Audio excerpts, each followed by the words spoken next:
Capítulo 6. Efectos de los cambios de precios. 1.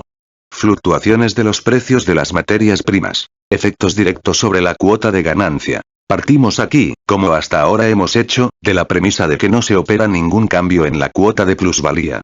Este supuesto es necesario para poder investigar el caso en toda su pureza. Podría, sin embargo, ocurrir que, permaneciendo idéntica la cuota de plusvalía, un capital emplease a un número mayor o menor de obreros por virtud de la contracción o de la expansión que produzcan en él las oscilaciones de los precios de las materias primas que vamos a examinar aquí. En este caso, la masa de la plusvalía podría cambiar permaneciendo constante su cuota. Sin embargo, también esto debe eliminarse aquí como un caso incidental. Si coinciden y actúan simultáneamente los perfeccionamientos de la maquinaria y los cambios de precios de las materias primas, ya sea sobre la masa de los obreros empleados por un capital dado, bien sobre la cuantía del salario, bastará con tener en cuenta, primero los efectos que la variación en cuanto al capital constante ejerce sobre la cuota de ganancia, segundo los efectos que ejerce sobre la cuota de ganancia la variación en cuanto a los salarios. El resultado se desprenderá por sí mismo. Sin embargo, debemos observar en términos generales, como en el caso anterior, que si se producen variaciones tanto por efecto de una economía del capital constante como por efecto de las oscilaciones de los precios de las materias primas, estas variaciones afectan siempre a la cuota de ganancia, aun cuando no se modifique para nada el salario, es decir, la cuota y la masa de la plusvalía. Modifican en /C la magnitud de CI, por tanto, el valor de todo el quebrado. Aquí, por tanto, es también completamente indiferente, a diferencia de lo que veíamos al estudiar la plusvalía, en qué ramas de producción se originan estas variaciones, si las ramas industriales a que afectan producen medios de subsistencia para los obreros o capital constante para la producción de estos artículos, o no. Lo aquí expuesto rige igualmente allí donde las variaciones se dan dentro de la producción de artículos de lujo, entendiendo aquí por artículos de lujo toda producción que no requiere la reproducción de la fuerza de trabajo. Entre las materias primas se incluyen aquí también las materias auxiliares, tales como el añil, el carbón, el gas, etc. Y en lo que se refiere a la maquinaria, siempre y cuando que figure en esta categoría, las materias primas son el hierro, la madera, el cuero, etc. Su propio precio se halla, por tanto, afectado por las fluctuaciones de precios de las materias primas que entran en su construcción.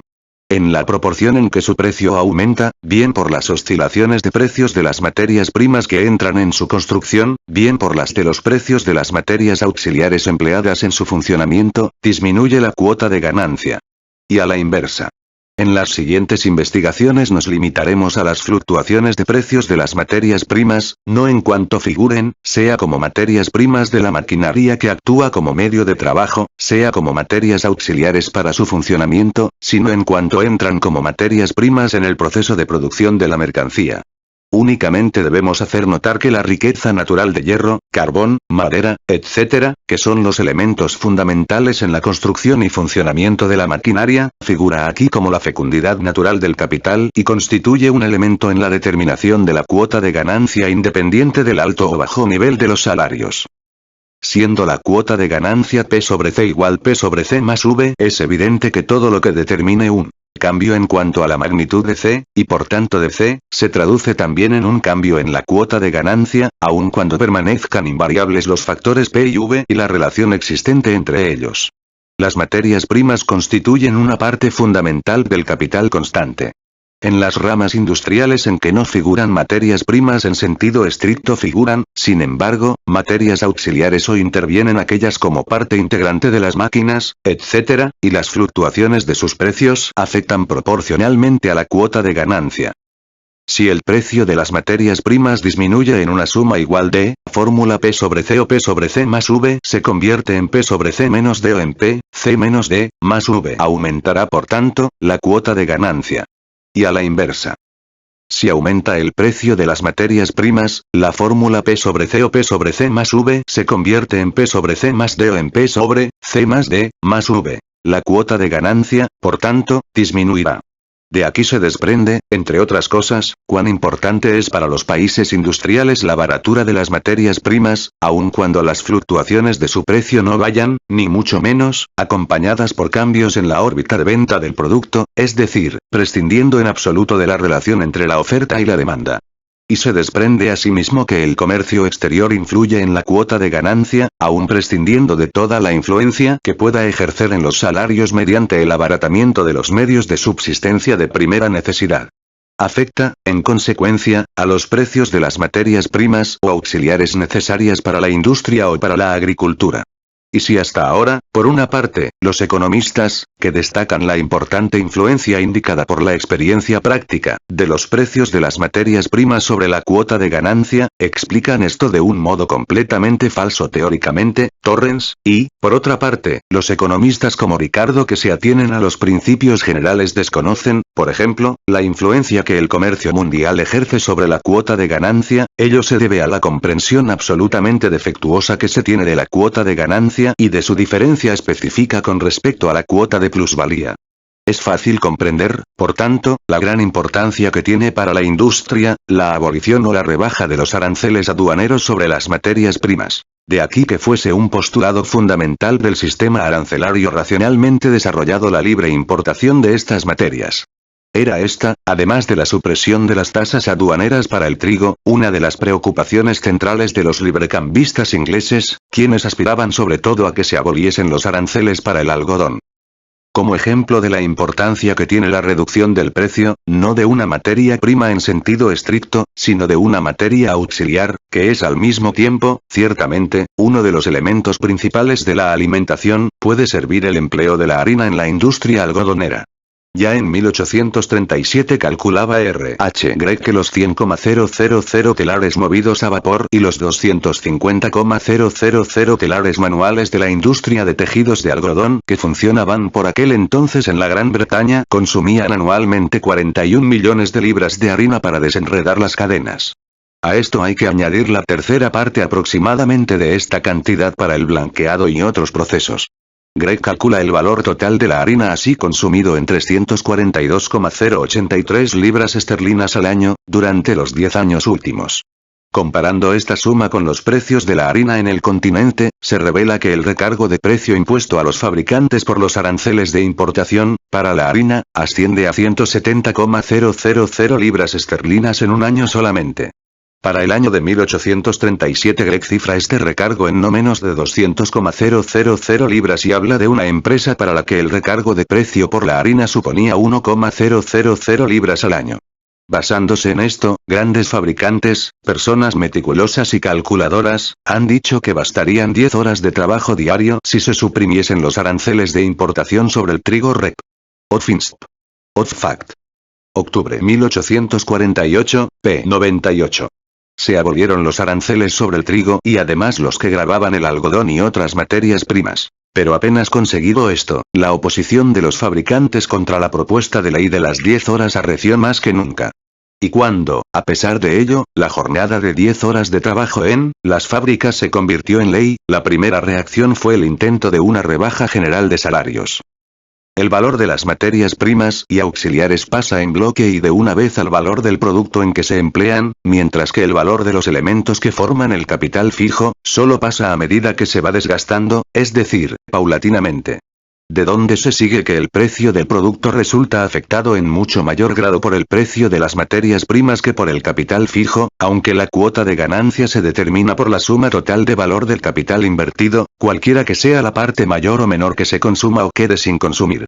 Es evidente, sin embargo, si bien esto solo lo señalamos de pasada, puesto que aquí partimos todavía del supuesto de que las mercancías se venden por su valor y de que, por tanto, aquí no nos interesan aún para nada las fluctuaciones de precios determinadas por la concurrencia, que la ampliación o la restricción del mercado depende del precio de cada mercancía y se halla en razón inversa al alza o la baja de este precio.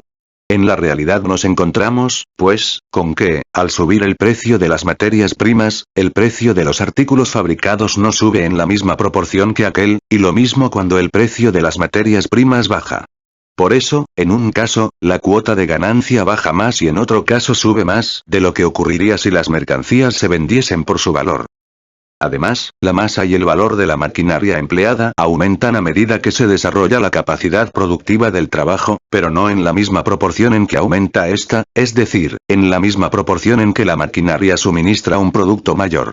Por tanto, en las ramas industriales que necesitan materias primas, o sea, en aquellas en que el objeto sobre que se trabaja es ya de por sí producto de un trabajo anterior, la creciente capacidad productiva del trabajo se expresa precisamente en la proporción, en que una cantidad mayor de materias primas absorbe una determinada cantidad de trabajo, es decir, en la masa cada vez mayor de materia prima que se convierte en producto, se transforma en mercancía, en una hora de trabajo, por ejemplo.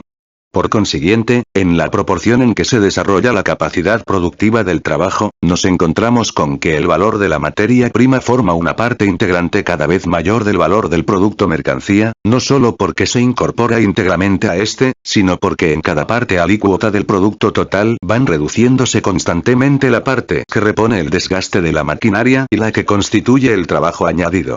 Y como resultado de esta curva descendente aumenta relativamente la otra parte de valor que forma la materia prima, siempre y cuando que este aumento no se vea contrarrestado por la correspondiente disminución de valor de la materia prima, derivada de la creciente productividad del trabajo empleado en su propia producción.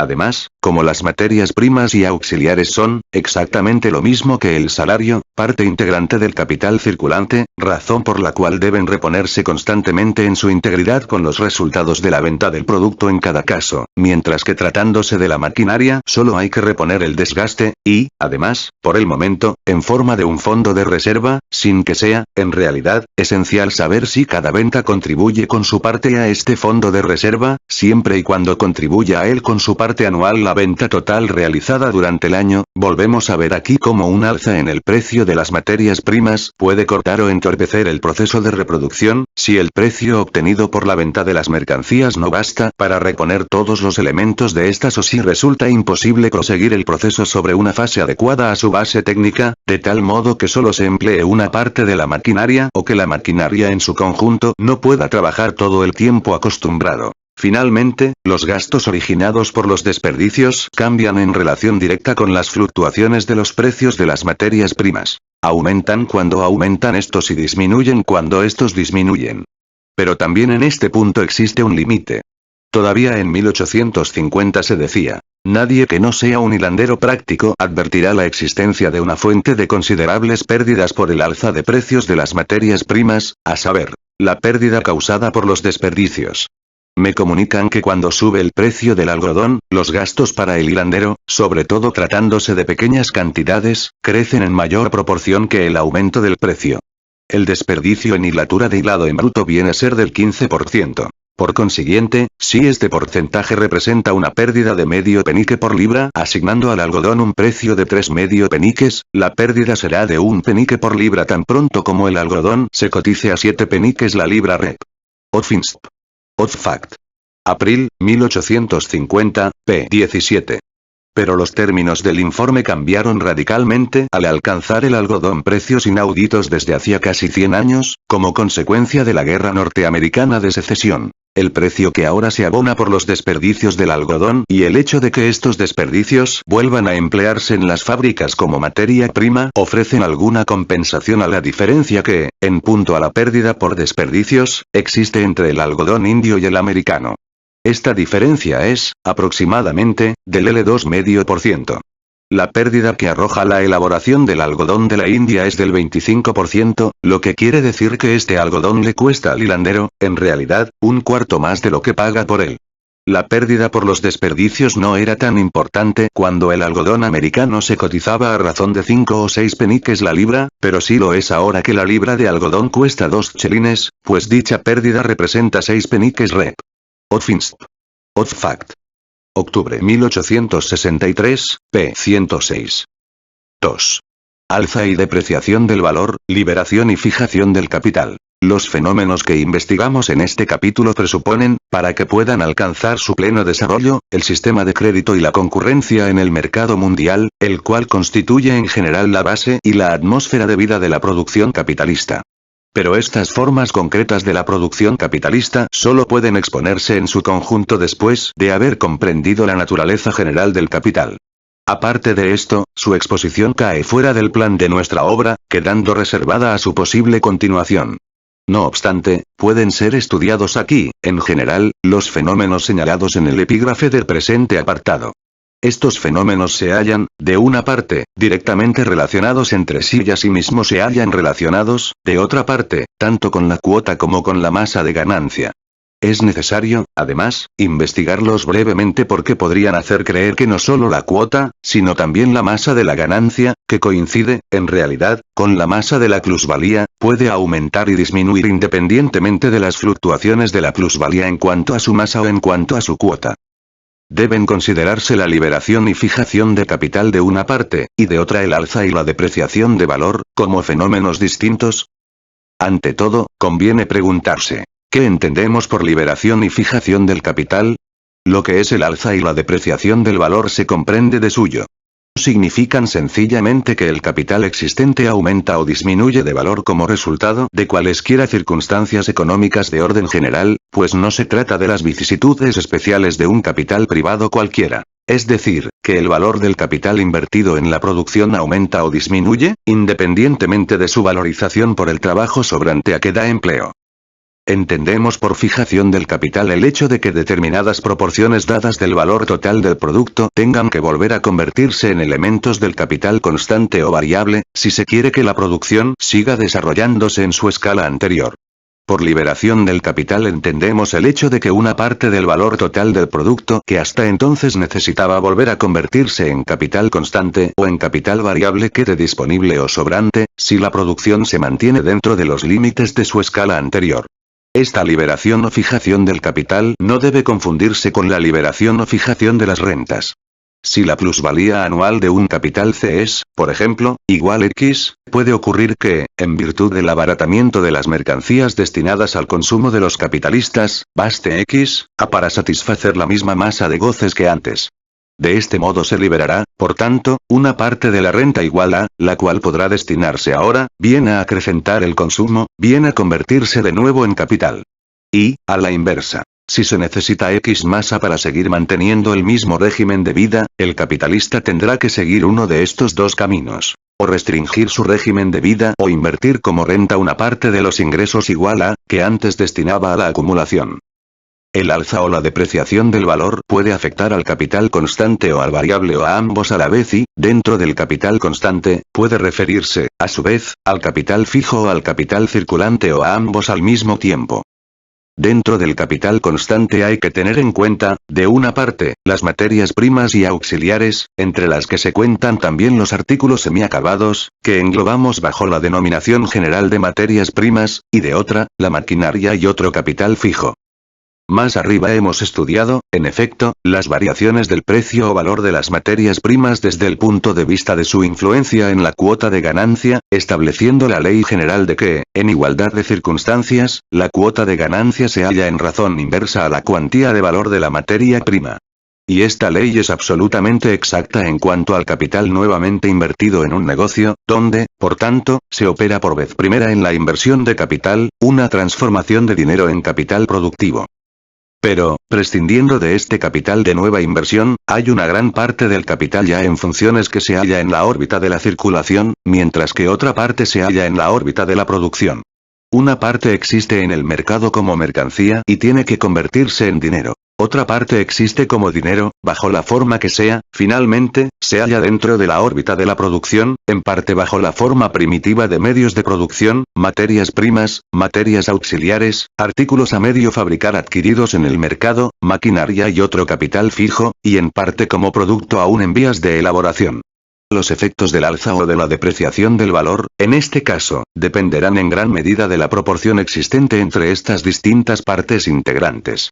Prescindamos por el momento, para simplificar el problema, de todo el capital fijo y fijémonos solamente en la parte del capital constante formada por las materias primas, las materias auxiliares, los artículos a medio fabricar, los productos en vías de elaboración y las mercancías ya acabadas y lanzadas al mercado. Si sube el precio de la materia prima, por ejemplo, del algodón, subirá también el precio de los artículos de algodón, tanto de los artículos a medio fabricar, VGR. Los hilados, como de las mercancías ya acabadas, los tejidos, etc., que fueron fabricados con algodón más barato. Subirá asimismo el valor del algodón aún no elaborado, en almacén, y del que se halla en vías de elaboración. el de este último porque se convierte retroactivamente en expresión de más tiempo de trabajo, porque añade al producto en que entra como parte integrante, más valor del que él mismo tenía originariamente y del que el capitalista ha pagado por él.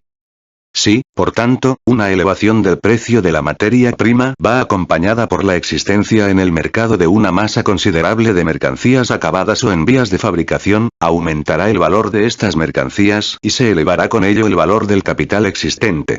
Y lo mismo podemos decir en cuanto a las existencias de materias primas, etc., que se hallan en manos de los productores.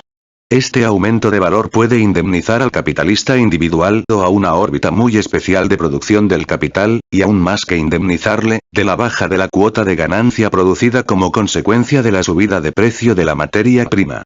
Sin entrar aquí en los detalles de los efectos de la concurrencia, podemos sin embargo observar, para que nuestra exposición sea completa. Primero que si las existencias de materias primas que hay almacenadas son importantes, contrarrestan el alza de precio producida en el lugar de producción de las materias primas. Segundo, cuando los artículos a medio fabricar o las mercancías acabadas que se encuentran en el mercado agobian demasiado a este, impiden que el precio de las mercancías acabadas y de los artículos a medio fabricar aumente en proporción al precio de sus materias primas. Y a la inversa en el caso de baja de precios de las materias primas, la cual hace que, en igualdad de circunstancias, aumente la cuota de ganancia. Las mercancías acabadas que se encuentran en el mercado, los artículos que aún se hallan en vías de fabricación y las existencias de materias primas resultan depreciadas, contrarrestándose así el alza simultánea de la cuota de ganancia. Cuanto más reducidos son en el mercado y en las esferas de la producción, por ejemplo o al final del ejercicio, en la época en que se suministra la masa de las nuevas materias primas, o, tratándose de productos agrícolas, después de la recolección, más se manifiesta en toda su pureza el efecto de un cambio de precios de las materias primas. En toda nuestra investigación partimos del supuesto de que el alza o la baja de los precios son expresiones de las fluctuaciones reales del valor.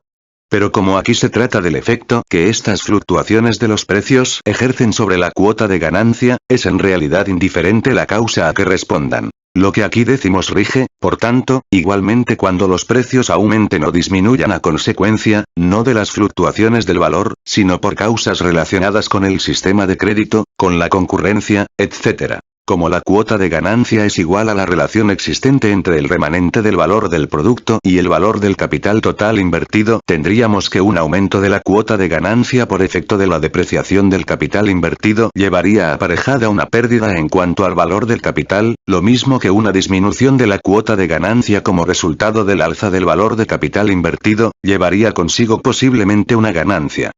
Por lo que se refiere a la otra parte del capital constante, a la maquinaria y al capital fijo en general, los aumentos de valor que aquí se producen y que se refieren principalmente a los edificios, el suelo, etc., no pueden estudiarse sino en relación con la teoría de la renta de la tierra y no son, por tanto, de este lugar. Pero, por lo que a la depreciación se refiere, son de general importancia. 1. Los constantes perfeccionamientos, que privan de su valor a la maquinaria existente, a los equipos de las fábricas, etc., o a su correspondiente valor de uso. Este proceso se manifiesta violentamente sobre todo en la primera época, a raíz de introducirse la maquinaria, antes de que ésta llegue a alcanzar cierto grado de madurez y en que, por tanto, va quedando constantemente anticuada antes de tener tiempo de reproducir su valor. Es esta una de las causas de la desmedida prolongación de la jornada de trabajo usual en tales épocas, del trabajo ininterrumpido, día y noche, en varios turnos, para conseguir que el valor de la maquinaria se reproduzca en corto plazo y que la pérdida de su desgaste se reduzca todo lo posible. Si el corto tiempo de vida de la maquinaria, ante la perspectiva de probables perfeccionamientos, no se compensase por este medio, transferiría al producto una parte demasiado grande de valor por desgaste moral y el trabajo mecánico no podría competir con el trabajo manual. Aunque la maquinaria, la instalación de edificios y el capital fijo en general hayan logrado ya un cierto grado de madurez que garantice su inmutabilidad durante cierto tiempo, por lo menos en cuanto a su estructura fundamental, se producirá a pesar de todo una depreciación semejante determinada por el perfeccionamiento en cuanto a los métodos de reproducción de este capital fijo. Ahora, el valor de la maquinaria, etc., disminuye, no porque se vea desplazada rápidamente o porque resulte depreciada hasta cierto punto por otra maquinaria nueva y más productiva, etc., sino porque puede reproducirse con menos costo. Es esta una de las razones de por qué las grandes empresas solo prosperan generalmente al cambiar de mano, después de dar en quiebra a su primer propietario y de traspasarse a bajo precio, lo que permite a quien las adquiere iniciar la producción con una inversión menor de capital. En la agricultura sobre todo, salta a la vista que las mismas razones que aumentan o disminuyen el precio del producto, aumentan y disminuyen también el valor del capital, ya que éste se haya formado, en gran parte, por aquel productor mismo, trigo, ganado, etc., Ricardo. Solo nos resta decir algo acerca del capital variable. Cuando el valor de la fuerza de trabajo aumenta porque aumenta el valor de los medios de vida necesarios para su reproducción o, a la inversa, disminuye porque disminuye el valor de estos medios de vida, y el alza de valor y la depreciación del capital variable no expresan otra cosa que estos dos casos, la baja de la plusvalía corresponde, siempre y cuando que la duración de la jornada de trabajo permanezca idéntica, a esta alza de valor, y el aumento de la plusvalía, por el contrario, a esta depreciación. Pero con esto pueden combinarse también otras circunstancias, liberación y vinculación de capital, que aún no hemos investigado y que hemos de señalar brevemente aquí. Si los salarios bajan a consecuencia de una baja de valor de la fuerza de trabajo, con lo que puede combinarse incluso un alza del precio real del trabajo, quedará libre una parte del capital invertido hasta ahora en salarios. Se producirá una liberación de capital variable. Con respecto al capital que ha de ser invertido nuevamente, esto se traduce sencillamente en el resultado de que trabajará con una cuota más elevada de plusvalía. Con menos dinero que antes se pondrá en acción la misma cantidad de trabajo, con lo cual aumentará la parte no pagada del trabajo a costa de la parte del trabajo retribuido. En cuanto al capital ya invertido, no solo aumentará la cuota de la plusvalía, sino que además quedará libre una parte del capital hasta entonces empleado en salarios. Esta parte se hallaba, hasta entonces, vinculada, y era una parte dependiente de la venta del producto que debía invertirse continuamente en salarios. Funcionar constantemente como capital variable para que el negocio pudiese seguir funcionando en su antigua escala. Ahora, esta parte queda disponible, pudiendo, por tanto, emplearse como nueva inversión de capital, ya sea para ampliar el mismo negocio, ya sea para ponerla a funcionar en otra órbita de producción. Supongamos, por ejemplo, que inicialmente hiciesen falta 500 libras esterlinas para poner en acción semanalmente a 500 obreros y que ahora basten 400 libras para obtener el mismo resultado. Si la masa del valor producido es en ambos casos igual 1000 libras esterlinas, tendremos que la masa de plusvalía semanal será en el primer caso, igual 500 libras y la cuota de plusvalía, 500 sobre 500 igual 100%. Mientras que después de la rebaja de salarios la masa de plusvalía será de 1000 libras, 400, igual, 600 libras, y su cuota, 600 sobre 400 igual 150%. Y este aumento de la cuota de plusvalía es el único efecto que se produce para quien emprende un nuevo negocio en la misma esfera de producción con un capital variable de 400 libras esterlinas y el capital constante correspondiente.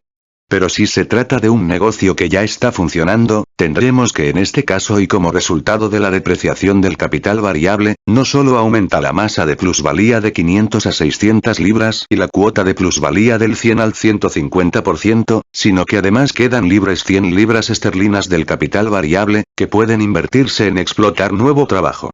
Es decir, que no solo se explota más ventajosamente la misma cantidad de trabajo, sino que además, gracias a la liberación de las 100 libras esterlinas, con el mismo capital variable de 500 libras, pueden explotarse ahora más obreros que antes, a base de una cuota más elevada de explotación.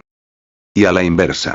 Supongamos ahora que la proporción primitiva del reparto del producto, a base de 500 obreros, sea igual 400 V más 600 P igual 1000, es decir, que la cuota de plusvalía igual 150%. El obrero obtendrá, por tanto, semanalmente, 4,5 de libra esterlina, o sean, 16 chelines. Pues bien, si a consecuencia de la subida de valor del capital variable los 500 obreros cuestan ahora 500 libras semanales, resultará que el salario semanal de cada uno de ellos será igual 1 libra, con lo cual 400 libras esterlinas solo podrán poner en acción a 400 obreros. Si, por tanto, se sigue empleando el mismo número de obreros que antes, tendremos que 500 V más 500 P igual 1000, con lo que la cuota de plusvalía bajará del 150 al 100%, es decir, en un tercio. Tratándose de un capital de nueva inversión, el único efecto en que esto se traduciría sería la disminución de la cuota de ganancia. Permaneciendo idénticas las demás circunstancias, la cuota de ganancia disminuiría a tono con esto, aunque no en la misma proporción. Si, por ejemplo, C igual 2000, tendremos que, en el primer caso, 2000 C más 400 V más 600 P igual 3000 y P igual 150%, igual 600 sobre 2400 igual 25%. En el segundo caso, 2000 C más 500 V más 500 P igual 3000 y P igual 100%. 500 sobre 2500 igual 20%. En cambio, tratándose de capitales ya invertidos el efecto sería doble. Con 400 libras esterlinas de capital variable solo será posible emplear ahora 400 obreros, con una cuota de plusvalía del 100%. Solo rendirán, pues, una plusvalía total de 400 libras esterlinas. Como, además, un capital constante de 2000 libras esterlinas de valor necesita de 500 obreros para ponerlo en movimiento, 400 obreros solo ponen en movimiento un capital constante con un valor de 1600 libras. Por consiguiente, si se quiere seguir produciendo en la escala anterior y que no se paralice un quinto de la maquinaria, será necesario aumentar el capital variable en 100 libras esterlinas para poder seguir empleando a 500 obreros, y esto solo puede lograrse vinculando el capital hasta ahora disponible, haciendo que una parte de la acumulación destinada a extender el negocio se dedique ahora simplemente a mantenerlo a la altura anterior o que se incorpore al antiguo capital una parte de la suma destinada a ser consumida como renta. Con una inversión de 100 libras más de capital variable, se producirán ahora 100 libras menos de plusvalía. Para poner en movimiento el mismo número de obreros se necesitará más capital y, al mismo tiempo, se reducirá la plusvalía suministrada por cada obrero. Tanto las ventajas que se derivan de la liberación como los inconvenientes aparejados con la vinculación de capital variable solo existen para el capital ya invertido y que, por tanto, se reproduce dentro de condiciones dadas. Tratándose de capital de nueva inversión, las ventajas, de una parte, y de la otra los inconvenientes, se limitan al aumento o a la reducción de la cuota de plusvalía y al correspondiente, aunque no proporcional ni mucho menos, cambio de la cuota de ganancia. La liberación y la vinculación de capital variable, que acabamos de investigar, es consecuencia de la depreciación y del alza de valor del capital variable, es decir, de los gastos de reproducción de la fuerza de trabajo. Pero la liberación del capital variable puede producirse también cuando, al desarrollarse la capacidad productiva y permaneciendo invariable la cuota del salario, se necesitan menos obreros para poner en movimiento la misma masa de capital constante. De la misma manera, puede producirse la vinculación de capital variable adicional cuando, al disminuir la capacidad productiva del trabajo, se necesitan más obreros para la misma masa de capital constante. Por el contrario, cuando una parte del capital, antes empleado como variable, se invierte en forma de capital constante, es decir cuando se modifique simplemente la proporción entre las partes integrantes del mismo capital, esto influirá tanto en la cuota de la plusvalía como en la cuota de la ganancia, pero no afectará para nada al problema de la fijación y la liberación del capital, que aquí examinamos. El capital constante puede vincularse o desligarse también, como ya sabemos, a consecuencia del alza del valor o de la depreciación de los elementos que lo forman. Prescindiendo de esto, el capital constante solo puede vincularse, sin que una parte del capital constante se convierta en variable, cuando aumente la capacidad productiva del trabajo, es decir, cuando con la misma masa de trabajo se obtenga mayor producto y, por tanto, se ponga en movimiento una masa mayor de capital constante. Y lo mismo puede ocurrir, en ciertas circunstancias, cuando disminuya la capacidad productiva, en la agricultura por ejemplo, de tal modo, que, para obtener el mismo producto, la misma cantidad de trabajo necesite más medios de producción, VGR. Más simiente o más abono, drenaje, etc. Una parte del capital constante puede quedar libre sin que medie depreciación cuando por medio de mejoras, por la aplicación de las fuerzas naturales, etc., un capital constante de menor valor se ponga en condiciones de prestar, técnicamente, el mismo servicio que antes prestaba un capital constante de mayor valor. Hemos visto en el libro 2 que después de vender, de convertir en dinero las mercancías, una determinada parte de este dinero revierte a los elementos materiales del capital constante, ajustándose además a las proporciones impuestas por el carácter técnico concreto de cada rama determinada de producción. el elemento más importante en todas las ramas, para estos efectos, prescindiendo del salario, es decir, del capital variable, son las materias primas, incluyendo las materias auxiliares, especialmente importantes en aquellas ramas de producción en que no intervienen materias primas, como en la minería y en la industria extractiva en general. La parte del precio destinada a reponer el desgaste de la maquinaria se limita a figurar en los cálculos, de un modo más bien ideal, mientras la maquinaria se halla en condiciones de funcionamiento. No interesa mucho saber si habrá de pagarse y reponerse en dinero hoy o mañana o en qué fase del período de rotación del capital. No ocurre lo mismo con las materias primas. Si su precio sube, podrá ocurrir que sea imposible reponerlo completamente, después de deducir el salario del valor de la mercancía. De aquí que las fluctuaciones violentas de los precios provoquen en el proceso de reproducción interrupciones, grandes colisiones e incluso catástrofes. Los productos agrícolas, las materias primas procedentes de la naturaleza orgánica, son las que más expuestas se hallan a estas fluctuaciones de valor como consecuencia de las vicisitudes de las cosechas, aún prescindiendo completamente aquí de los factores relacionados con el sistema de crédito. Por efectos de causas naturales que escapan a todo control de cosechas prósperas o ruinosas, etc., la misma cantidad de trabajo puede traducirse en cantidades muy distintas de valores de uso, como consecuencia de lo cual, una determinada cantidad de valores de uso de estos tendrá un precio muy distinto. Si, por ejemplo, el valor X se traduce en 100 libras de la mercancía A, el precio de una libra de A será igual. X sobre 100, si se expresa en 1000 libras, el precio de una libra será igual. X sobre 1000, y así sucesivamente. Este es, pues, uno de los elementos de esta fluctuación de los precios de las materias primas. Otro, que solo mencionaremos para que la exposición sea completa, puesto que aquí caen fuera de nuestro campo de investigación tanto la concurrencia como el sistema de crédito, es el siguiente. Es lógico que las materias vegetales y animales, cuyo desarrollo y producción se hayan sometidos a determinadas leyes orgánicas, sujetos a ciertos plazos naturales, no puedan incrementarse súbitamente en la misma medida en que puede hacerse, por ejemplo, con las máquinas y con otro capital fijo, con el carbón, el mineral de hierro, etc., cuyo incremento, dando por supuestas las demás condiciones naturales, puede llevarse a cabo en el período más corto de tiempo. Siempre que se trate de un país industrialmente desarrollado. Es posible, por tanto, y allí donde la producción capitalista se halle desarrollada es, además, inevitable, que la producción y el incremento de la parte del capital constante formada por capital fijo, maquinaria, etc., le lleven una ventaja considerable a la parte del capital constante formada por materias primas orgánicas, de tal modo que la demanda de esas materias primas crezca con más rapidez que su oferta, haciendo, por tanto, que aumente su precio. Este aumento de precio hace, en efecto, primero que estas materias primas se traigan desde mayores distancias, puesto que el mayor precio cubrirá los gastos más elevados de transporte. Segundo que aumente la producción de estas materias primas, circunstancia que, lógicamente, aunque tal vez al cabo de un año, hará que aumente realmente la masa de productos, y tercero que se empleen diversos sustitutivos que antes no se empleaban y se economice más que antes con los desperdicios.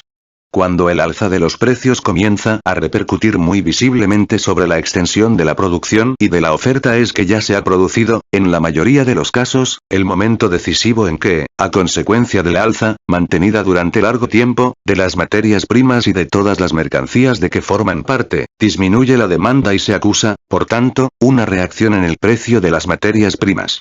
Prescindiendo de las convulsiones que esto provoca por la depreciación del capital bajo diversas formas, intervienen aquí otras circunstancias que expondremos a continuación. Ante todo, es evidente por lo que dejamos ya expuesto, que cuanto más desarrollada se halle la producción capitalista y mayores sean, por tanto, los medios de que se dispone para un incremento rápido y sostenido de la parte del capital constante formado por la maquinaria, etc., cuanto más rápida sea la acumulación, como ocurre sobre todo en épocas de prosperidad, mayor será la superproducción relativa de maquinaria y otro capital fijo y más frecuente la subproducción relativa de materias primas vegetales y animales, más acentuadas el alza señalada hace poco del precio de estas materias primas y el choque correspondiente. Más frecuentes serán, por tanto, las reacciones producidas por esta violenta fluctuación de precios de uno de los elementos fundamentales del proceso de reproducción. Ahora bien, si se produce el hundimiento de estos altos precios, ¿por qué su subida determine una disminución de la demanda o una ampliación de la producción, de un lado, y de otro la oferta de zonas de producción más alejadas, que hasta ahora se habían explotado poco o no se habían explotado nada, y como consecuencia de las dos cosas, la oferta de las mercancías acaba superando a la demanda, superándola, concretamente, a base de los antiguos precios altos? Habrá que investigar el resultado desde distintos puntos de vista. El súbito hundimiento del precio de las materias primas pone un freno a su reproducción, con lo cual se restablecerá el monopolio de los países originarios, que producen en las condiciones más favorables. Tal vez bajo ciertas restricciones, pero se restablecerá. La reproducción de las materias primas se desarrollará durante algún tiempo en escala ampliada, gracias al impulso adquirido, sobre todo en los países que poseen, en mayor o menor medida, el monopolio de esta producción. Pero la base sobre la que se desarrollará la producción, como consecuencia de la ampliación de la maquinaria, etc., y que tras algunas oscilaciones se impondrá como la nueva base normal, como el nuevo punto de partida, se ampliará considerablemente por efecto de los fenómenos producidos durante el último ciclo de rotación. Pero, al mismo tiempo, la reproducción recientemente incrementada volverá a verse bastante entorpecida en una parte de las fuentes secundarias de origen de las materias primas. Así, por ejemplo, si nos fijamos en las estadísticas de exportación de los últimos 30 años, hasta 1865, podemos señalar con el dedo cómo aumenta la producción algodonera de la India cuando se advierte escasez en la producción norteamericana, para volver luego a retroceder de pronto en mayor o menor medida durante un período de tiempo sostenido. En las épocas de carestía de las materias primas, los capitalistas industriales se agrupan, crean asociaciones para regular la producción. Así ocurrió, por ejemplo, en Manchester en 1843, después del alza de los precios del algodón, y un fenómeno parecido se dio en Irlanda, en cuanto a la producción de lino. Pero tan pronto como pasa el golpe y vuelve a reinar el principio general de la concurrencia, comprar en el mercado más barato en vez de favorecer, como hacen aquellas asociaciones, la capacidad de producción en los países primitivos más adecuados, prescindiendo del precio directo, momentáneo, a que estos pueden suministrar en cada caso el producto, tan pronto como vuelve a imperar, por tanto, soberanamente el principio de la libre concurrencia, vuelve a dejarse que sean los precios los encargados de regular la oferta.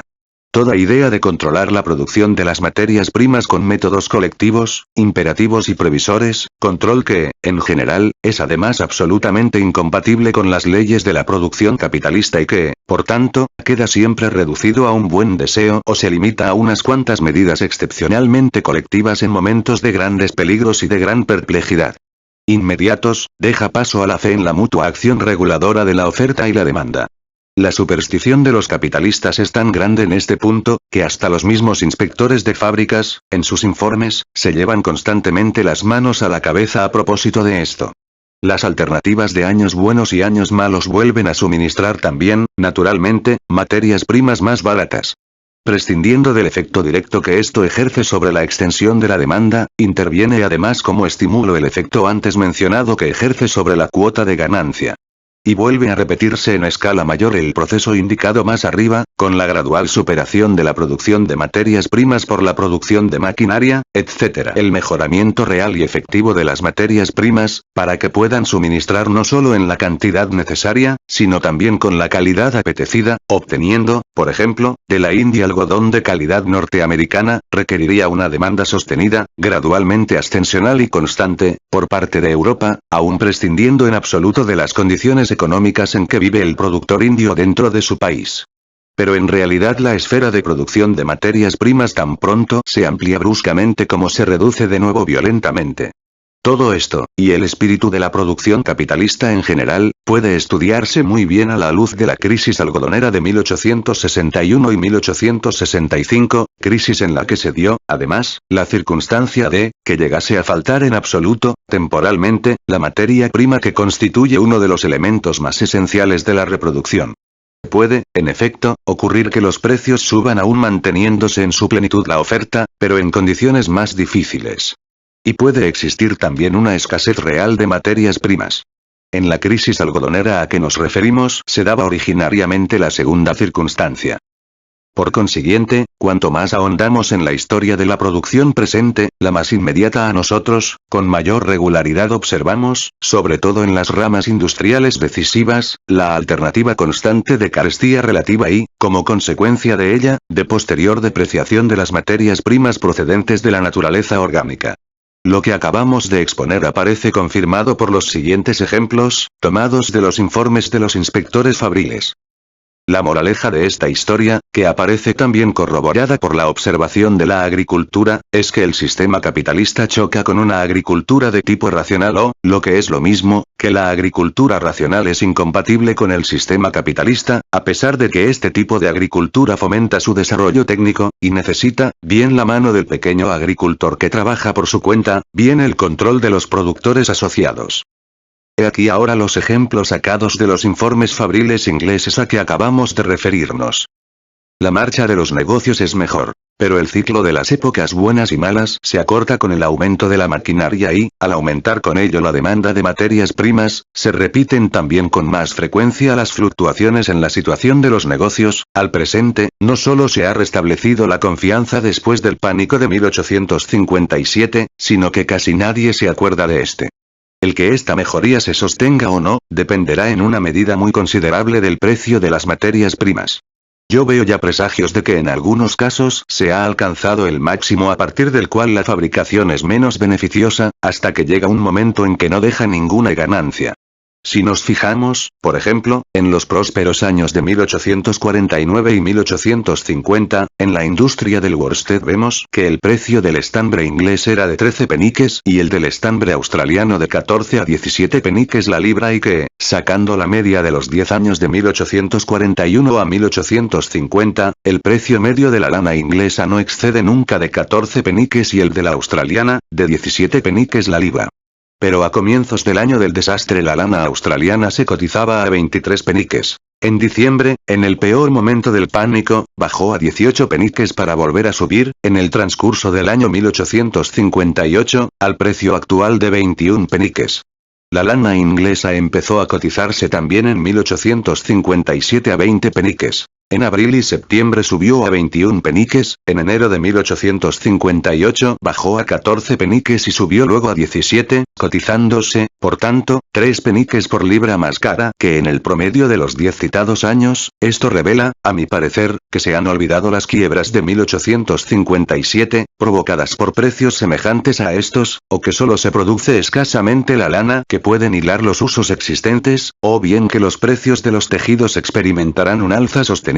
En mi experiencia anterior he podido ver cómo en un tiempo inverosímilmente corto los usos y los telares han multiplicado no solo su número, sino también su velocidad de funcionamiento. Y que, además, nuestras exportaciones de lana a Francia han aumentado casi en la misma proporción, mientras que tanto en el interior del país como en el extranjero la edad media de las ovejas es cada vez más baja, ya que la población crece rápidamente y los ganaderos quieren convertir lo más rápidamente posible su ganado en dinero. Por eso me ha dado miedo, no pocas veces, ver a gentes que, sin tener estos conocimientos, invertían su talento y su capital en empresas cuyo éxito depende de la oferta de un producto que solo puede aumentar con arreglo a ciertas leyes orgánicas. El estado de la demanda y la oferta de todas las materias primas, parece explicar muchas de las fluctuaciones de la industria algodonera, así como también la situación del mercado inglés de la lana en 1857 y la crisis de dinero que la siguió. R. Baker, en Rep. Odfinsp. Odfact. Octubre 185, 8, pp. 56, 61. La época de florecimiento de la industria del worsted en el West Riding de Yorkshire fueron los años de 1849-50.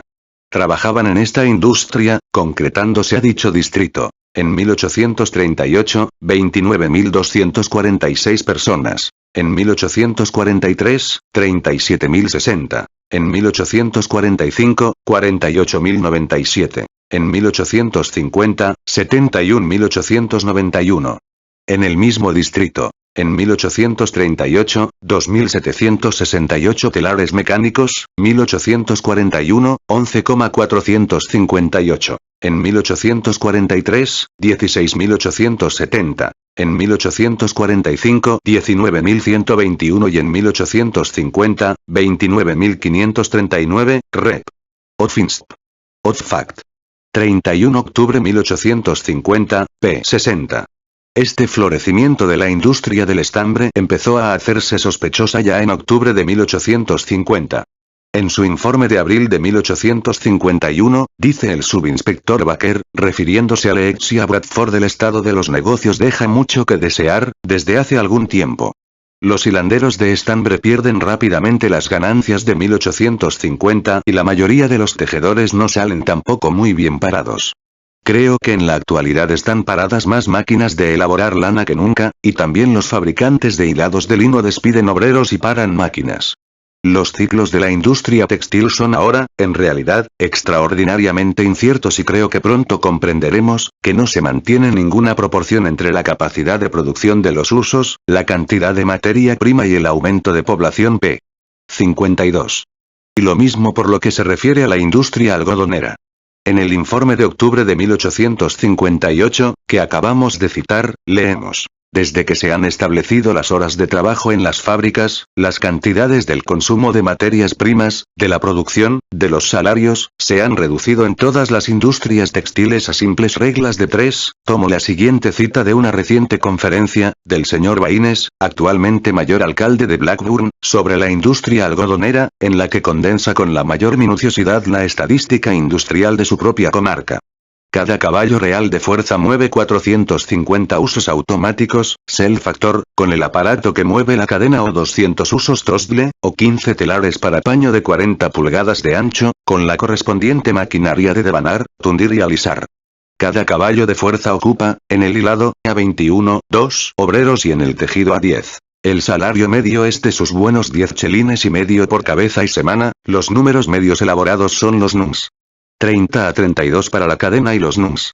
34 a 36 para la trama. Si calculamos en 13 onzas por uso, el hilado producido semanalmente supone 824.700 libras de hilado a la semana, con un consumo de 970.000 libras o 2.300 balas de algodón y un precio de 28.300 libras esterlinas. En nuestro distrito, la zona que rodea a Blackburn con un radio de 5 millas inglesas, el consumo semanal de algodón es de 1.530.000 libras a 3.650 balas, con un precio de costo de 44.625 libras esterlinas.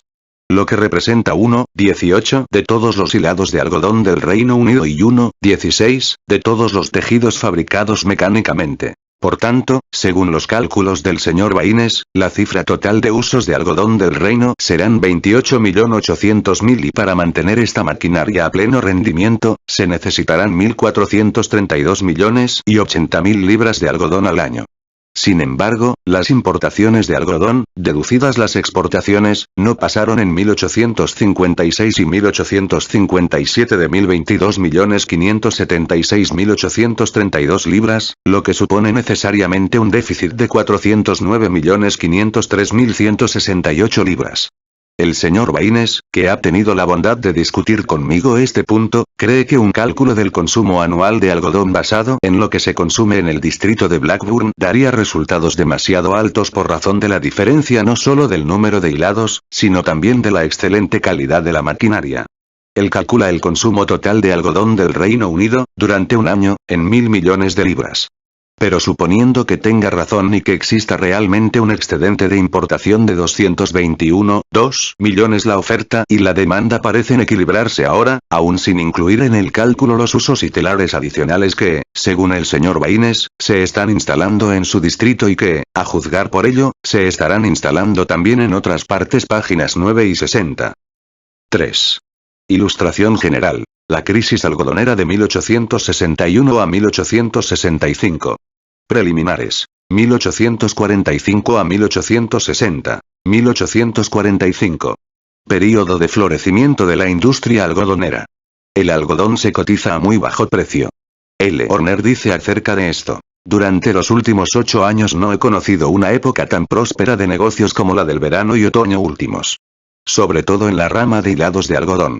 Durante todo el semestre he recibido cada semana noticias de nuevas inversiones de capital en fábricas. Unas veces eran nuevas fábricas que se construían, otras veces nuevos arrendatarios para las pocas que habían quedado abandonadas, otras fábricas en explotación que extendían sus actividades, instalando máquinas de vapor nuevas y más potentes y aumentando su maquinaria de trabajo Rep. Odfinsp. Odfact. Octubre 1645, p. 13. 1846. Comienzan las quejas.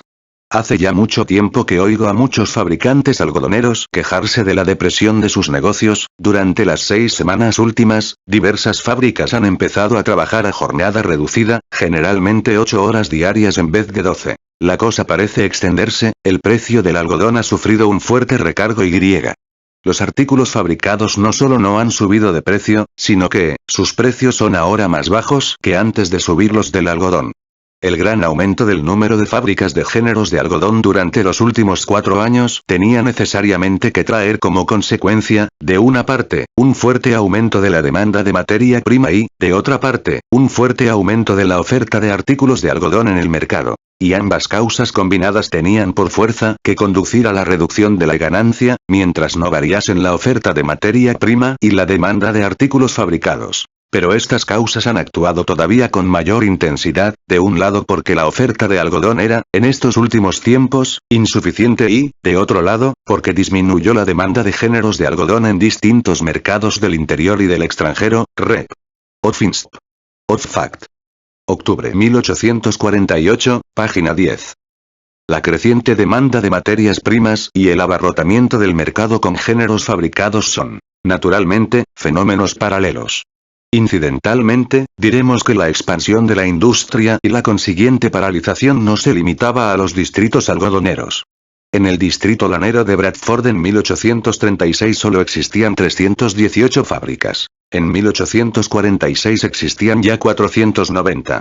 Estas cifras no expresan, ni con mucho, el verdadero proceso ascendente de la producción, puesto que al mismo tiempo se ampliaban en considerables proporciones las fábricas existentes. Y esto es aplicable también, muy especialmente, a la industria de hilados de lino. Todas estas fábricas han contribuido, más o menos, durante los últimos 10 años, a la saturación del mercado, al que debe atribuirse, en gran parte la actual paralización de la industria. Una ampliación tan rápida de las fábricas y de la maquinaria conduce de un modo completamente natural a la depresión de los negocios. Rep. Odfinsp. Odfact. Octubre 1846, p. 30. 1847. En octubre, crisis de dinero. Tipo de descuento, el 8%. Previamente había ocurrido ya la hecatombe de las especulaciones ferroviarias y de las especulaciones con las letras giradas sobre las Indias Orientales. Pero el señor Baker facilita detalles muy interesantes sobre el aumento de la demanda de algodón, lana y lino producida en los últimos años como consecuencia de la expansión de estas industrias. Considera que la demanda intensiva de estas materias primas, teniendo en cuenta sobre todo que se produjo en una época en que la oferta había descendido considerablemente por debajo del nivel medio, es casi suficiente para explicar la actual depresión de estas ramas industriales, aún sin necesidad de recurrir al desbarajuste del mercado de dinero. Este criterio se ve confirmado, íntegramente, por mis propias observaciones y por lo que me informan gentes conocedoras de estas industrias. Estas distintas ramas industriales se hallaban ya muy deprimidas cuando aún era fácil de obtener descuentos al 5% y aún menos. En cambio, la oferta de materias primas era abundante, los precios eran moderados y los negocios marchaban por tanto, bien, hasta las últimas 2 o 3 semanas, en que la crisis de dinero afectó no solamente a los mismos tramistas, sino más aún a sus principales clientes, los fabricantes de artículos de modas. Si echamos una mirada a los informes oficiales que han sido publicados, vemos que en los 3 años últimos la industria del algodón ha aumentado en cerca del 27%. A consecuencia de esto, el algodón ha subido, en números redondos, de 4 a 6 peniques la libra, mientras que los hilados, por la gran oferta que existe, se cotizan a poco más de su precio anterior. La industria de la lana empezó a extenderse en 1836. Desde entonces, creció en un 40%, en Yorkshire y la proporción fue aún mayor en Escocia. El crecimiento de la industria del estambre es aún más considerable. Los cálculos arrojan aquí, para el mismo periodo, un crecimiento de más del 74%. Esto hizo que aumentase en proporciones enormes el consumo de lana en bruto. La industria del lienzo registra desde 1839 un crecimiento aproximado del 25% en Inglaterra, del 22% en Escocia y de cerca del 90% en Irlanda. Y esto trajo como consecuencia el que, coincidiendo con unas cuantas malas cosechas de lino, el precio de la materia prima subiese en 10 libras esterlinas la tonelada, mientras que el hilado de lino se cotizaba 6 peniques menos el manojo rep. Odfinsp. Odfact. Octubre 1847, p. 30-31. 1849. Los negocios habían recobrado su animación desde los últimos meses de 1848. El precio del lino, tan bajo que aseguraba una ganancia rentable cualesquiera que fuesen las circunstancias que pudiesen presentarse en el futuro, animaba a los fabricantes a seguir desarrollando continuamente su industria. A comienzos de año, los fabricantes laneros trabajaron durante algún tiempo activísimamente, aunque me temo que las consignaciones de artículos de lana ocupan no pocas veces el puesto de la verdadera demanda y que los períodos de prosperidad aparente, es decir, de trabajo a pleno rendimiento, no siempre coinciden con los períodos de verdadera demanda. La industria del estambre se desenvolvió especialmente bien durante algunos meses, el precio de la lana era muy bajo, a comienzos del indicado periodo. Los fabricantes de hilados habían hecho provisiones de materia prima a precios ventajosos y seguramente que también en cantidades considerables. Al subir el precio de la lana con las subastas de primavera, los fabricantes de hilados salieron beneficiados y retuvieron esta ventaja, pues la demanda de artículos fabricados creció considerablemente y de un modo incontenible. Rep. Odfinsp. Odfact. Apri 1 1849, p. 42. Si nos fijamos en las variaciones que presenta la marcha de los negocios en los distritos fabriles desde hace 3 o 4 años, tenemos que reconocer, en mi opinión, que existe una gran causa de perturbación en alguna parte. No habrá sido la enorme capacidad productiva de la nueva maquinaria la que suministrase un nuevo elemento, en este sentido. Rep. Odfinsp. Odfact. April 1849, p. 42-43. En noviembre de 1848 y en mayo y durante el verano, hasta octubre de 1849, los negocios iban cada vez más en auge. Esto se refiere principalmente a la fabricación de géneros de estambre, agrupada en torno a Bradford y Halifax. En ninguna época anterior llegó a adquirir esta industria, ni de lejos, el desarrollo que tiene en la actualidad. La especulación en torno a las materias primas y la inseguridad en cuanto a su probable oferta han provocado siempre en la industria algodonera mayores conmociones y fluctuaciones más frecuentes que en ninguna otra rama industrial. Reina aquí, por el momento, una acumulación de existencias de géneros toscos de algodón que inquieta a los pequeños fabricantes de hilados y que representa ya un perjuicio para ellos, por lo cual algunos trabajan poco tiempo. Rep. Odfinsp. Odfact. Octubre 1849, pp. 64 y 65. 1850. Abril. Los negocios siguen desarrollándose viento en popa. Gran depresión en una parte de la industria algodonera a consecuencia de la escasez de materias primas precisamente para los tipos toscos de hilado y para las tramas pesadas. Se teme que la nueva maquinaria recientemente instalada provoque una reacción semejante en lo que se refiere a la industria del estambre. El señor Baker calcula que solamente en el año 1849 el producto de los telares aumentó, en esta rama industrial, en un 40% aproximadamente y el de los usos en un 25% y la expansión sigue desarrollándose en las mismas proporciones. Rep. Odfinsp. Odfact. April 1850, p. 54. 1850. Octubre. El precio del algodón sigue causando una considerable depresión en esta rama industrial, sobre todo con respecto a aquellas mercancías en que la materia prima forma una parte considerable de los gastos de producción. También ha causado no pocas veces una depresión en esta rama el gran aumento del precio de la seda. Rep. Odfinsp. Odfact. Octubre 1850, p. 14. Según el informe aquí citado de la Real Sociedad para el Cultivo del Lino en Irlanda, el elevado precio del lino, combinado con el bajo nivel de los precios de otros productos agrícolas, aseguró un aumento importante de la producción del lino para el año siguiente, p. 31-33. 1853. Abril. Gran prosperidad.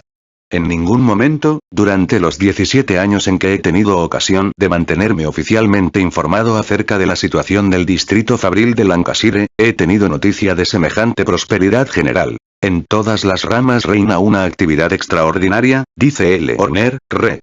Odfinsp. Odfact. Abril 1853, p. 19.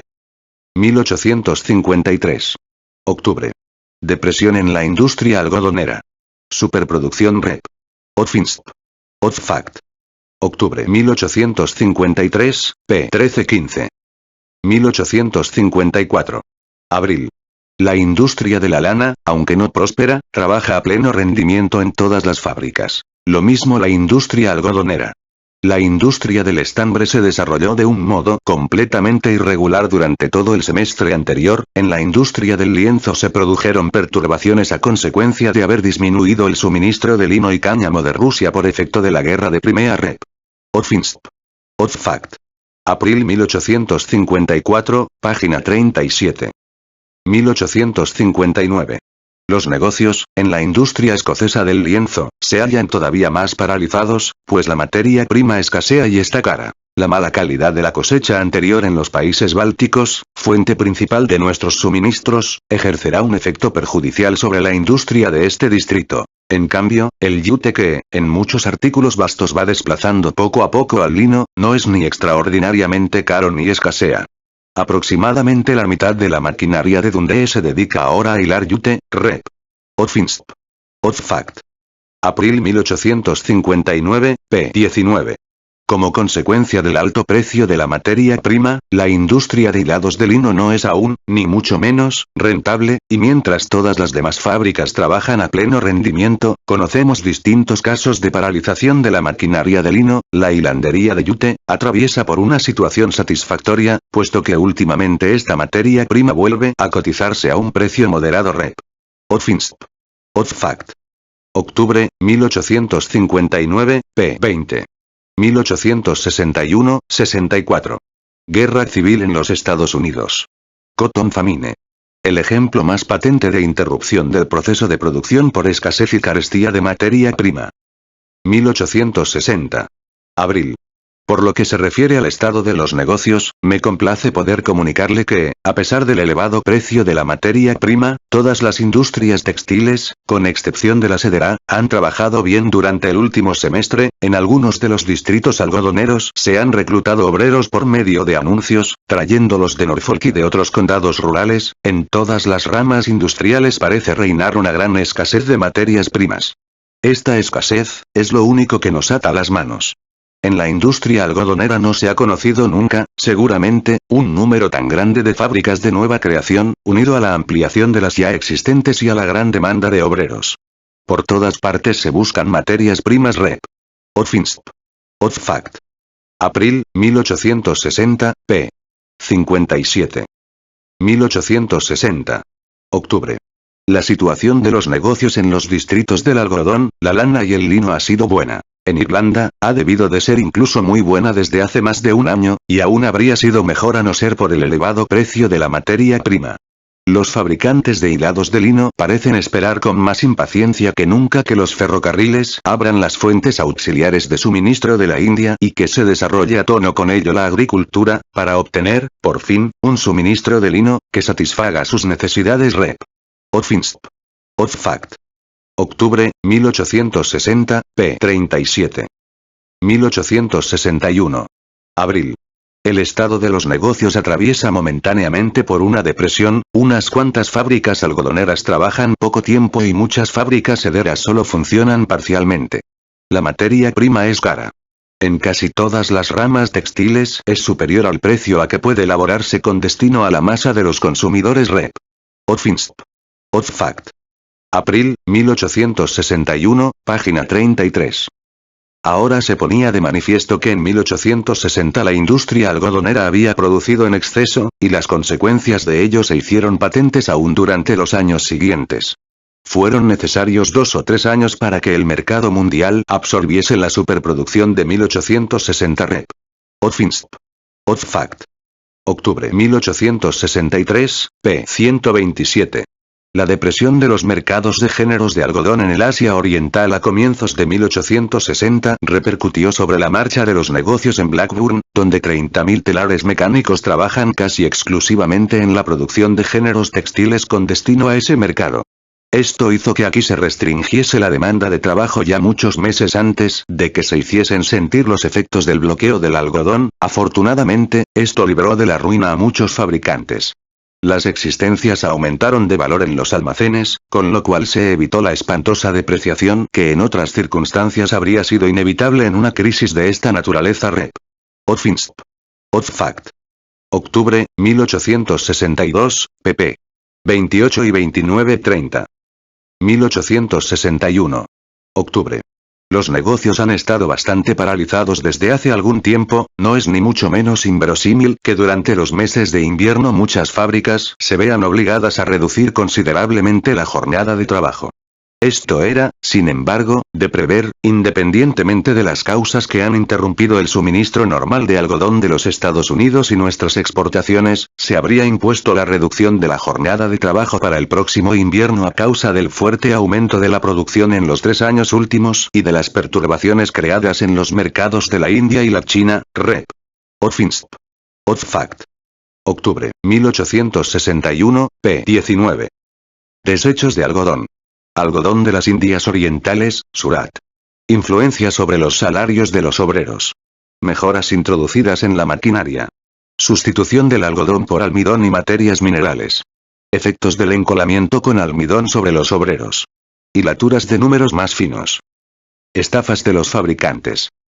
Un fabricante me escribe lo siguiente. Por lo que se refiere al cálculo de la cantidad de algodón que consume cada uso, seguramente no tiene usted suficientemente en cuenta el hecho de que cuando el algodón está caro todos los hilanderos de números finos, digamos hasta el N40, principalmente los de los NUMS 12 a 32, hilan los números más finos que pueden, es decir, hilan el N16 en vez del 12 como antes, o el N22 en vez del 16, etc. Y el tejedor que teje estos hilados finos hará que su lienzo adquiera el peso normal incorporándole más apresto. Este recurso se emplea ahora en proporciones verdaderamente indecentes. He sabido de buena fuente que hay shirtings ordinarios para la exportación que pesan 8 libras la pieza, de las cuales 2/3 son cola.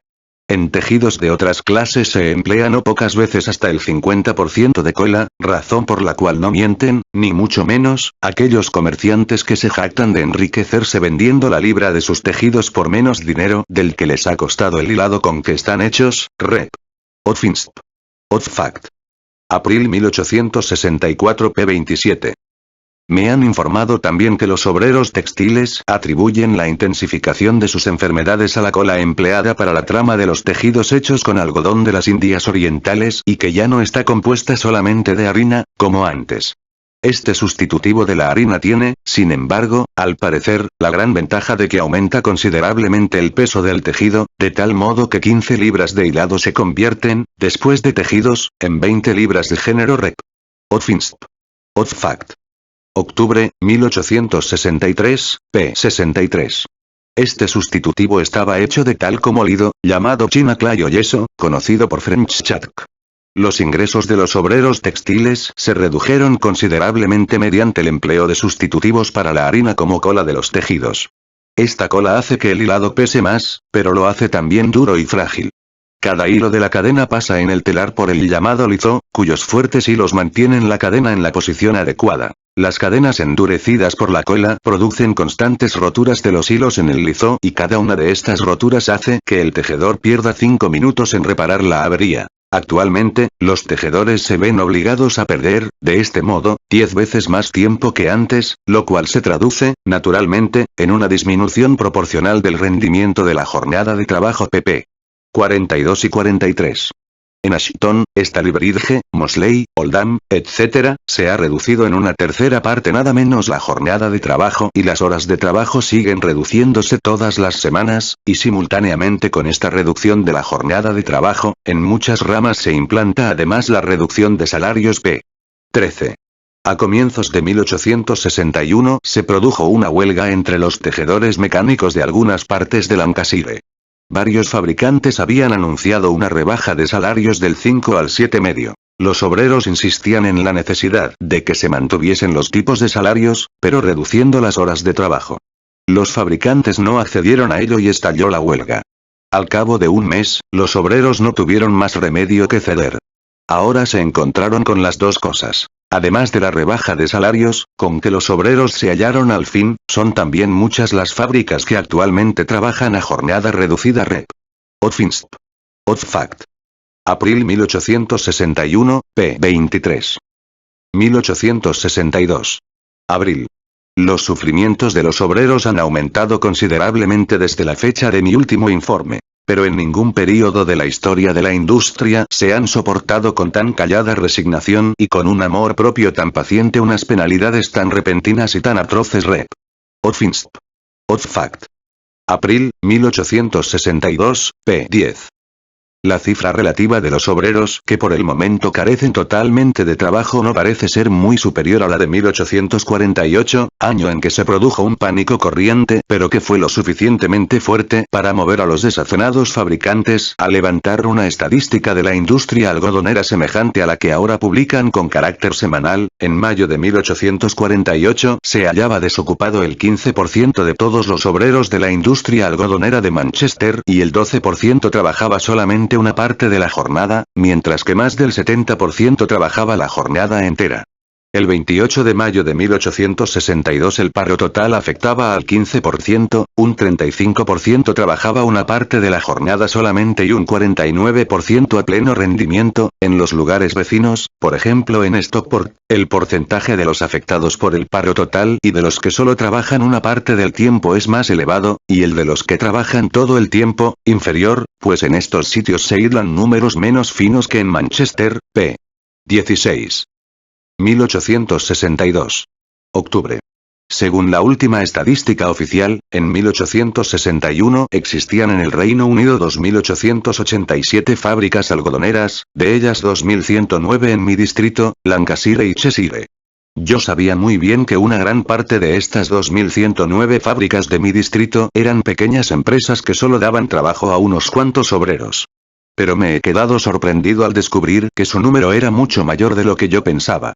392 fábricas de estas, o sea, el 10%, están movidas por vapor o por agua, siendo la fuerza motriz inferior a 10 caballos. En 345, o sea en el 16%, la fuerza motriz oscila entre 10 y 20 caballos. En 1372 es de 20 caballos o más. Una parte muy grande de estos pequeños fabricantes, más de la tercera parte del total, eran hace poco tiempo obreros y no disponen de capital. La carga principal recaería, por tanto, sobre las 2/3 partes restantes. Rep. Odfinsp. Odfact. Octubre, 1862, pp. 18 y 19. Según el mismo informe, de los obreros algodoneros de Lancashire y Cheshire trabajaban todo el tiempo, por aquel entonces, 40.146, o sea, el 11,3%, a tiempo reducido 134.767, o sea, el 38%. Los 179.721 restantes, es decir, el 57%, se hallaban en paro total. Si de estas cifras descontamos los datos sobre Manchester y Bolton, donde se hilan principalmente números finos, rama a la que afectaba relativamente poco la penuria de algodón, los resultados son todavía más desastrosos, a saber, en activo a pleno rendimiento, el 8,5%, a jornada reducida, el 3,8%, en paro total, el 5,5%, pp. 19 y 20. Para los obreros existe una diferencia esencial entre trabajar con algodón bueno o con algodón malo. En los primeros meses del año, en que los fabricantes se esforzaron en mantener sus fábricas en marcha reuniendo todo el algodón que era posible adquirir a precios moderados, entró mucho algodón de mala calidad en fábricas que antes trabajaban generalmente con algodón bueno. La diferencia en cuanto a los salarios de los obreros era tan considerable, que se produjeron muchas huelgas porque a base de los antiguos salarios a destajo no podían obtener ya un jornal decente. En algunos casos, la diferencia nacida del empleo de algodón de mala calidad representaba, aún trabajando toda la jornada, la mitad del salario total. 1, página 27. 1863. Abril. En el transcurso de este año ya no podrán trabajar a pleno rendimiento mucho más de la mitad de los obreros de la industria algodonera Rep. Odfinsp. Odfact. Abril, 1863 p. 14. Un perjuicio muy serio que lleva consigo el empleo del algodón de las Indias Orientales que las fábricas se ven obligadas a utilizar ahora, es que con esta materia prima se amortigua mucho la velocidad de la maquinaria. Durante los últimos años se agotaron todos los recursos para acelerar esta velocidad, haciendo que la misma maquinaria rindiese más trabajo. Pero el amortiguamiento de la velocidad afecta tanto al obrero como al fabricante, pues la mayoría de los obreros cobran a destajo, los hilanderos por el número de libras de hilado que producen, los tejedores a tanto por pieza. Y aun respecto a los otros obreros, a los que cobran por semanas, la merma de la producción se traduce también en una reducción del salario. Según mis averiguaciones, y los datos que me han sido facilitados acerca de lo que han ganado los obreros textiles durante este año, se aprecia una merma del 20% como promedio y en algunos casos hasta el 50%, tomando como base los tipos de salario vigentes en 1861 p. 13. La suma percibida por el obrero depende, de la clase de material elaborado, la situación de los obreros, en lo que se refiere a la cuantía del salario que perciben, es ahora, octubre de 1863, mucho mejor de lo que era el año pasado por este tiempo. La maquinaria ha sido perfeccionada, se conoce mejor la materia prima y los obreros resuelven mejor las dificultades con que tenían que luchar al principio.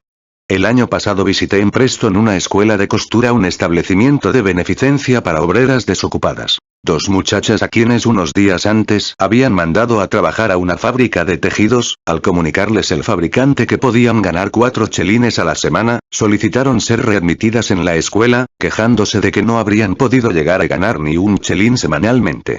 Tengo datos sobre los self-acting minders hilanderos que trabajan con máquinas automáticas, hombres que atienden varios telares automáticos, self-actors, y que al cabo de 14 días de trabajo a plena jornada habían ganado 8 chelines con 11 peniques, cantidad de la que se les descontaba el alquiler de la vivienda, aunque el fabricante les devolvía como regalo qué generosidad la mitad del alquiler. Los obreros se llevaban a casa la suma de 6 chelines y 11 peniques. En algunos sitios, los self-acting minders ganaban durante los últimos meses del año 1862 de 5 a 9 chelines por semana y los tejedores de 2 a 6 chelines. En la actualidad, la situación es mucho mejor, aunque los ingresos de los obreros han seguido disminuyendo considerablemente en la mayoría de los distritos. Hay algunas otras causas que han contribuido a esto, además de la mala calidad del algodón de la India y de sus impurezas. Así, por ejemplo, ahora es costumbre mezclar una abundante cantidad de desperdicios de algodón entre el algodón indio, lo cual, como es natural, aumenta todavía más las dificultades con que tropiezan los obreros para hilarlo.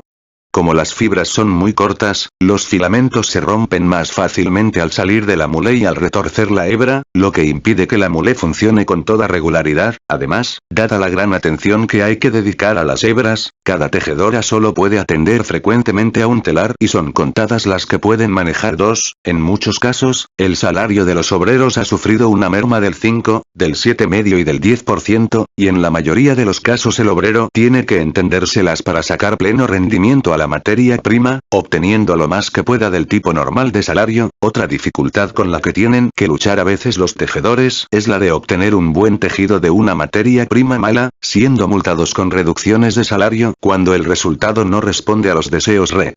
Odfinsp. Odfact. Octubre, 1863, pp. 41-43. Los salarios eran míseros, aun en los casos en que el obrero trabajaba toda la jornada.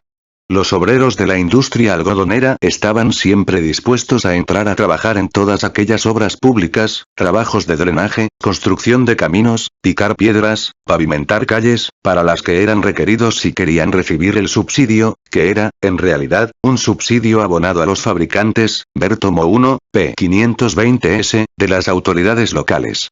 La burguesía en bloque montaba la guardia sobre los obreros. Si se ofrecía a un obrero el salario más mísero y no lo aceptaba, su nombre era borrado inmediatamente de las listas de subsidios por el correspondiente comité.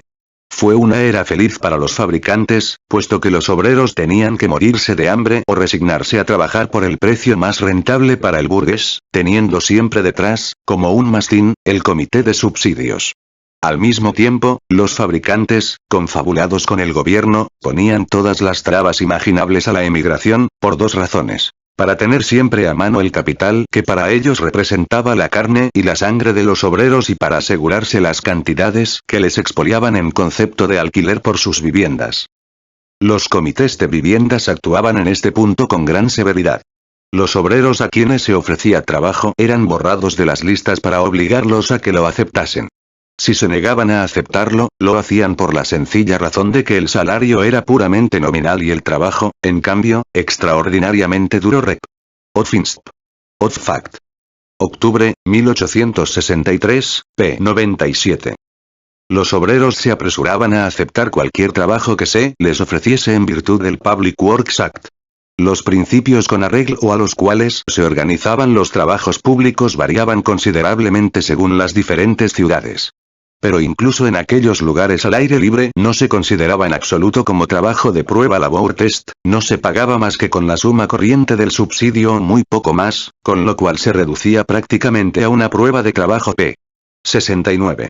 La Public Works Act de 1863 tenía como finalidad poner remedio a estos abusos y colocar al obrero en condiciones de ganarse su jornal como asalariado independiente.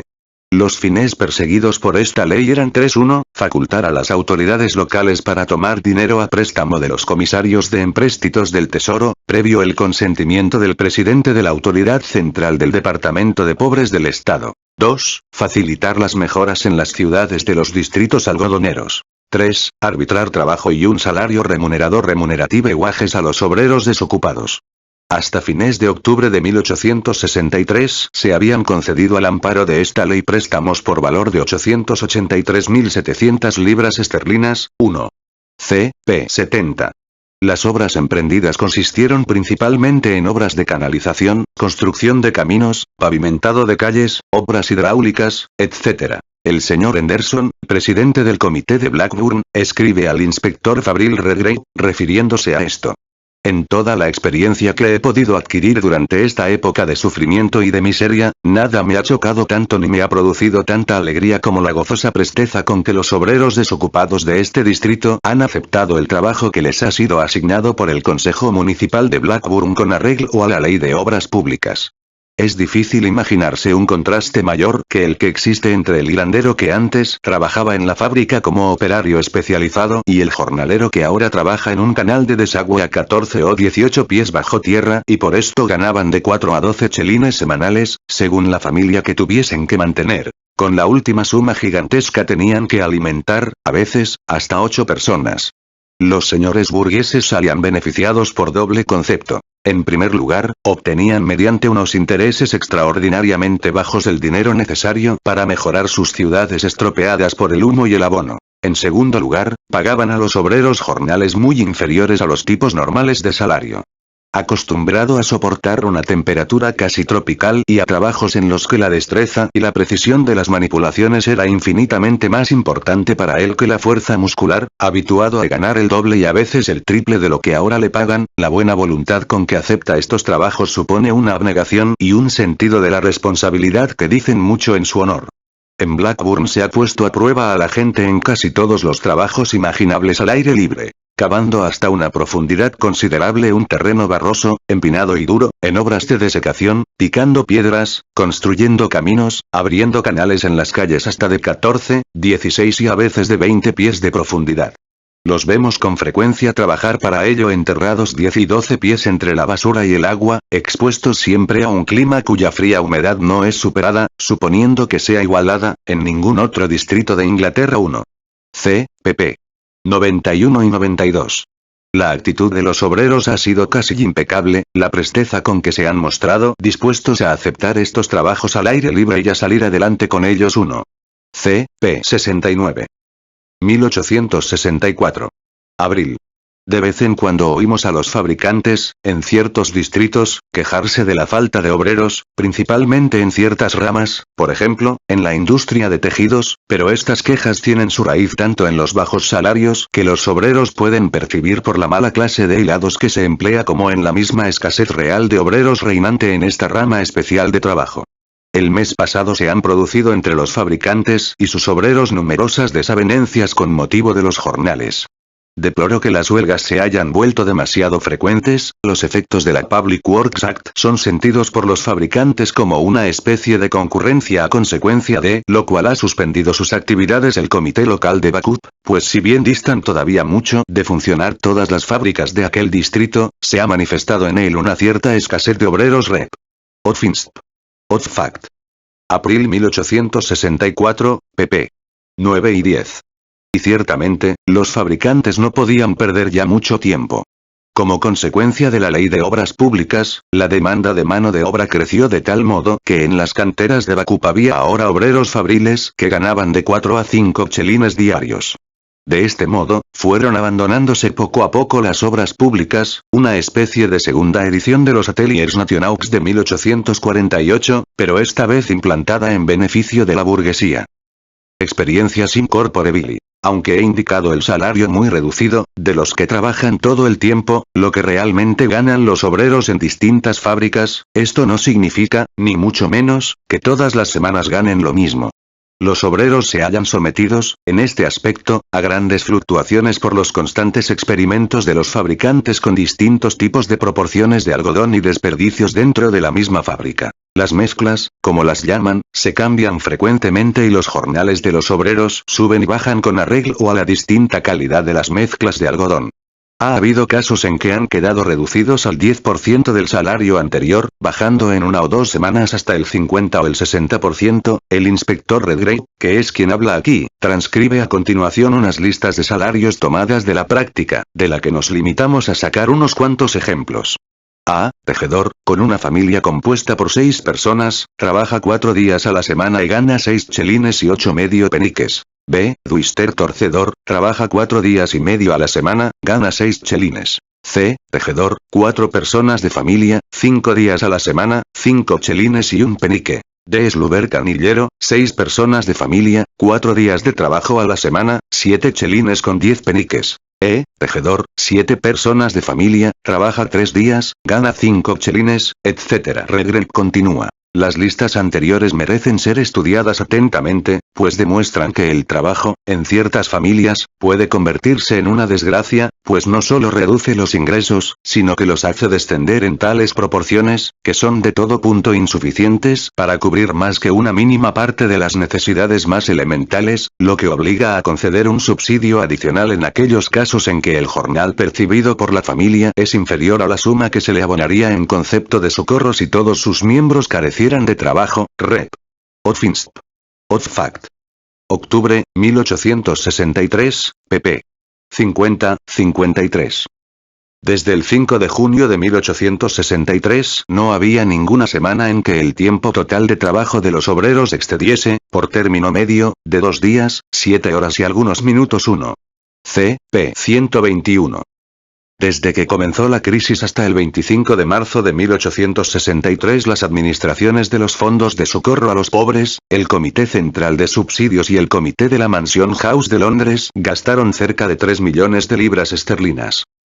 En un distrito donde se produce indudablemente el hilado más fino, los hilanderos han visto indirectamente reducidos sus salarios en un 15% a consecuencia de la sustitución en Sea Island del anterior algodón por algodón egipcio, en un extenso distrito, donde se emplean grandes cantidades de desechos de algodón para mezclarlos con algodón indio, los hilanderos han visto descender sus salarios en un 5%, perdiendo además de un 20 a un 30% a consecuencia del empleo de surat y desechos.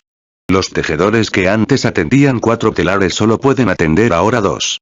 En 1860 sacaban de cada telar 5 chelines con 7 peniques, en 1863 solo sacan 3 chelines y 4 peniques, las multas en dinero, que antes, con el algodón americano, oscilaban entre 3 y 6 peniques para el hilandero, alcanzan ahora sumas que fluctúan entre 1 chelín y 3 chelines y 6 peniques en un distrito en que se emplea algodón de Egipto mezclado con algodón de las Indias Orientales. El salario medio de los hilanderos que trabajan con mule era en 1860 de 18 a 25 chelines. En la actualidad ha quedado reducido a 10, 18 chelines.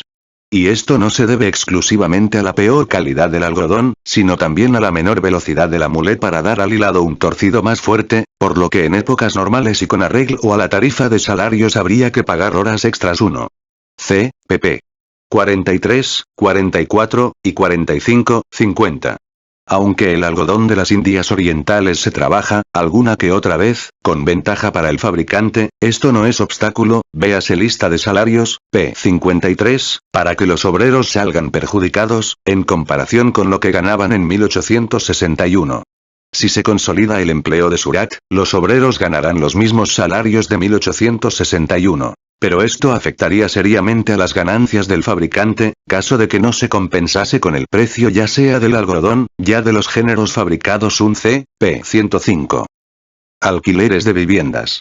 Los alquileres de las viviendas obreras. Si los cotajes habitados por ellos pertenecen al fabricante, son descontados generalmente por este del salario, aun cuando el obrero solo trabaje poco tiempo.